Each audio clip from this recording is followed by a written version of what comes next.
Walkabout by James Vance Marshall. Chapter 9. The children watched him. The girl was very pale and breathing quickly. The boy was whimpering, shocked, frightened, caught up in a crossfire of emotions he couldn't begin to understand. But one fact did penetrate the haze of his bewilderment. The bush boy, for the second time since their meeting, was deserting them. Their lifeline once again was drifting away. Suddenly, violently, he flung off his sister's hand and rushed stumbling into the desert. "Hey, darky!" His voice was frightened. "Come back! Come back!" The bush boy walked on, heeding, apparently unhearing, like a sleepwalker. But Peter wouldn't be denied. Blindly, he launched himself at the bush boy's legs, clutching him round the knees. "You're not to go," he panted, and he hung on like a leech. The bush boy was jerked to a halt, was shaken out of his trance. He put his hands on the white boy's shoulders, pushing him gently away. But Peter wouldn't release his grip. "You're not to go," he repeated it over and over again. "Not to go, not to go, not to go." The bush boy squatted down so that his face was close to the little one's, so that the little one could look into his eyes and see the terrible thing that was there. With their faces less than 18 inches apart, the two boys stared into each other's eyes. But the bush boy's astonishment, the little one didn't draw back, gave no exclamation of terror, seemed to see nothing wrong. He got to his feet, puzzled. For a moment hope came surging back. Perhaps the lubra had been mistaken. Perhaps the spirit of death had been only passing through him, resting a while as he passed from one tribe to another. Perhaps he had left him now. He retraced his steps back towards the girl. But as soon as he neared her, all hope drained away, for at his approach the lubra again shrank back. In her eyes all the former terror came welling up. The bush boy knew that he was going to die. Not perhaps today, nor tomorrow, nor even the next day, but soon, before the coming of the rains and the smoking of spirits out of the tribal caves. This knowledge numbed his mind, but didn't paralyze it. He was still able to think of other things, of the queer strangers, for example, the lubra and the little one, of what would happen to them. When he died, they would die too. That was certain, for they were such helpless creatures. So there'd be not one victim for the spirit of death, but 3, unless he could somehow save them. Then, in a moment of clarity, he saw what he must do. He must lead the strangers to safety, to the final goal of his walkabout, to the valley of waters under the earth.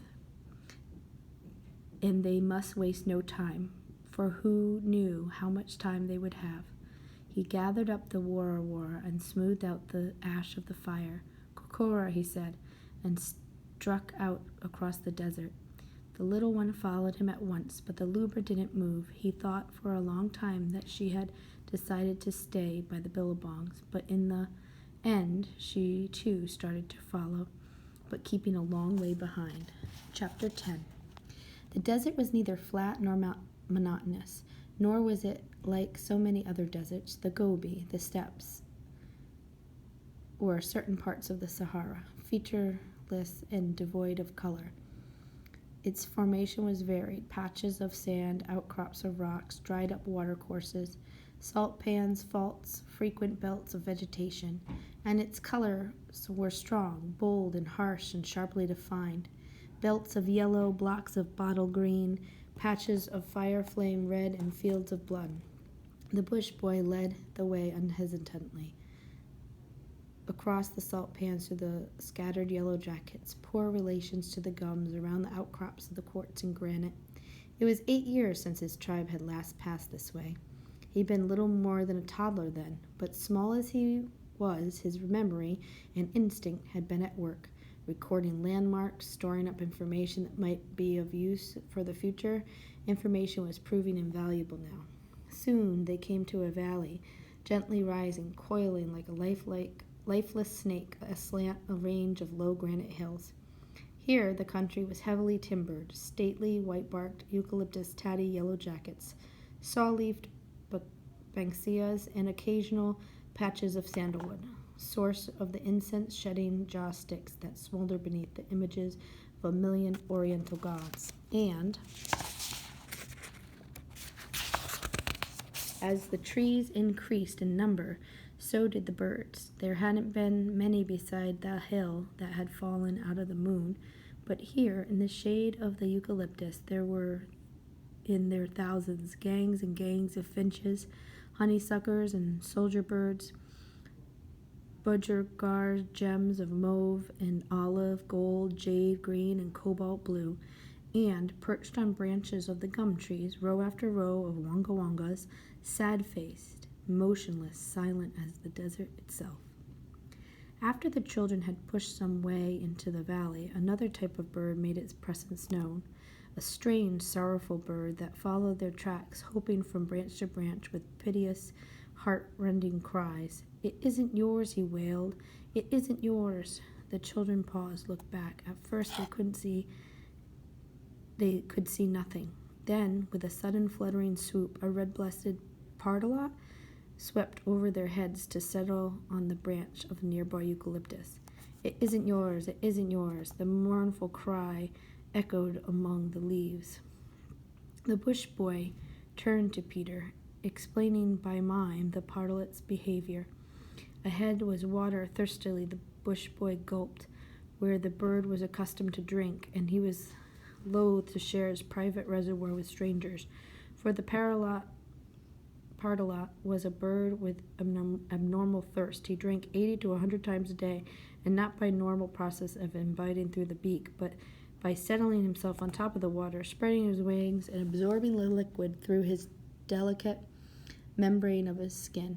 No wonder he wanted to keep his pool to himself. Yet, by his very loquaciousness, he guided others straight to the water he sought to hide. The bush boy led on, knowing that he should take a wrong turning. The pardalot's contented silence would warn him of his mistake. And soon they came to a small fern-ringed basin fed by an underground spring. The pardalot by now had stopped his wailing. In angry silence he watched the children drinking his water, refreshing themselves at his pool. It was midday, the sun was hot, and the boys scooped up great palmfuls of water and sloshed them over their heads. Mary, too. But she wouldn't go near the bush boy, and whenever he looked at her, she shrank away. For lunch they ate the war uncooked. During the meal, Peter tried to comfort his sister, asked her what she was frightened of. But he soon gave up. She was, he decided, in one of her incomprehensible moods. Girls were like that. Sometimes the only thing to do was to leave them alone. He wandered across to the bush boy and lay down beside him in the shade of an outcrop of rock. He stayed by the pool for 3 hours, avoiding the worst of the heat. Then the bush boy decided it was time they moved on. Soon they were again on their way, traversing the upper slopes of the gently sloping valley. That day they covered 15 miles. The bush boy could have walked twice as far, but Peter tired easily, and the aboriginal adjusted his pace accordingly. Also, Peter had lost his shoes, had left them together with his shirt somewhere beside the billabongs, and his feet, unused to hard going, had started to blister. Late in the evening they came to the head of the valley, to where it petered out on the edge of a 1,000,000-acre plateau. The trees were still with them, though not so thickly growing now. So were the birds, the chat-chats, the corellas, and the sweetly singing bellbirds. And a little before dark, the bustards. There were 3 of the bustards, foolish, inquisitive birds, rather like scraggy turkeys. They followed the children almost at their heels, sniffing, scratching, and pecking. The bush boy watched them thoughtfully, calculating their food value. One was smaller than the others, the chick. He would be tender and plump enough to satisfy the hunger of 3. Slowly, imperceptibly, the bush boy dropped behind, edging ever closer to the foolish birds. Suddenly, as if it had been thrown, his hand flew out. His fingers closed round the baby bustard's neck, cut off its life in a single twisting jerk. Swinging his victim carelessly, the bush boy went up to the girl. Before she realized quite what was happening, he had thrust the bustard wings and body still a twitch in her arms, for wasn't she a lubra, a carrier of burdens? A drop of blood from the broken neck splashed darkly on the girl's dress, but she didn't drop the bustard. She held it onto it tightly, though her face puckered in nausea with every twitch of its wings. Peter saw her distress. "Say, Mary, he should have gave it to me. I'll hump it for you." He tried to take a hold of the bird, but the girl turned away. "It's heavy," she whispered. "I'll take it." In a single file they pushed on over the rim of the plateau, ebony silhouettes against a sunset sky. That night they camped in a broad slab-sided rift that split the plateau like a crack in the sun-dried mud. There was no water, but the rocks retained the warmth of the sun. The twilight wind passed over their heads. The bush boy again made fire, though this time there was a little yucca wood, and proved more difficult to light. By the time the sun had set, flames were flickering cheerfully, their shadows duplicated on the firelit rocks of the fault. By the time the southern cross had tilted up, low on the horizon, the bustard was cooking in the fire-heated ash. They would eat it, the bush boy indicated, in the morning. As they lay down to sleep, all the day's constraint they had ebbed somewhat away during the lighting of the fire came flooding back. The girl kept moving about, keeping the fire between herself and the bush boy. Peter, worn out by the day's exertions, quite lost patience with her. "Stop fidgeting, Mary." His voice was peevish. "I can't get to sleep." "Sorry, Pete." For a while there was silence. The bush boy moved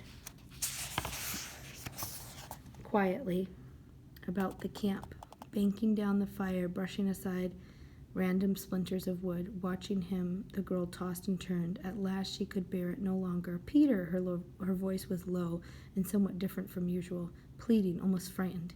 "Yes?" "Come and lie close to me, please." "What for?" "I'm cold." Reluctantly he crawled across and the two children snuggled closely together. The girl insisted on lying with her face to the fire.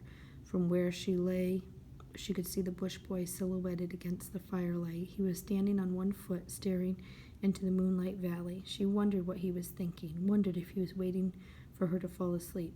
"But I won't sleep," she promised herself. "Not till he does." She said it over and over again, "Not till he does, not till he does."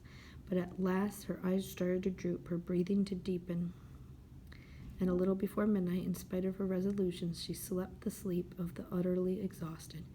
But the bush boy didn't sleep. Hour after hour he stood there, silent, motionless, a shadow carved in the ebony and moonlight.